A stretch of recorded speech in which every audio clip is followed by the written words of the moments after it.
વર્ષ 2022માં 5 લાખના દારૂ સાથે પકડાયેલ આરોપીને ટેસ્ટ માટે સિવિલ હોસ્પિટલ લઈ જવાયો હતો, જ્યાં કોરોના ટેસ્ટ પોઝિટિવ આવતા તેને પોલીસ જપ્તા સાથે સારવાર માટે સિવિલ હોસ્પિટલ ખસેડાયો હતો।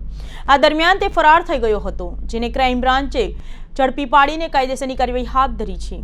સુરત ક્રાઇમ બ્રાન્ચ પોલીસ પાસેથી મળતી માહિતી પ્રમાણે પોલીસે ગંભીર ગુનામાં નાસ્તા ફરતા આરોપીઓને પકડવા સ્પેશિયલ ડ્રાઇવનું આયોજન કર્યું છે, જે અનુસંધાને સુરત ક્રાઇમ બ્રાન્ચ પોલીસે બાતમીના આધારે સેલવાસ ખાતેની સંતોષ ઉર્ફ બાબુ જગદેવ ગુપ્તાને ઝડપી પાડ્યો હતો।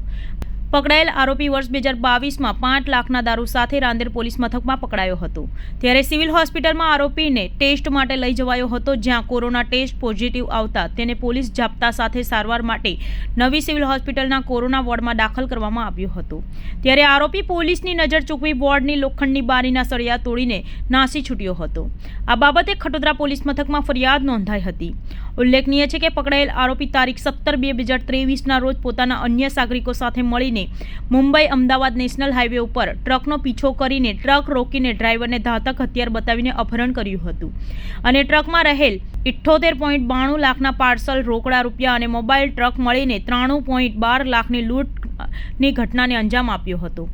આ બાબતે સુરતના કોસંબા પોલીસ મથકમાં ફરિયાદ નોંધાઈ હતી, જેમાં તે પકડાઈ ગયો હતો અને બાદમાં 10 દિવસના જેલમાંથી વચગાળાના જામીન મેળવી તારીખ 30/9/2023ના રોજ ફરાર થઈ ગયો હતો। હાલ સુરત ક્રાઇમ બ્રાન્ચ પોલીસે આરોપીને ઝડપી કાયદેસરની કાર્યવાહી હાથ ધરી છે। પકડાયેલા આરોપી વિરુદ્ધ સુરતના ઉમરા, પાંડેસરા, ડિંડોલી, રાંદેર, ખટોદરા પોલીસ મથકમાં ગુનાઓ નોંધાયા હતા, સાથે જ વાપી ટાઉન પોલીસ મથકમાં અને સુરત કોસંબા પોલીસ મથકમાં પણ ગુના નોંધાઈ ચૂક્યા છે।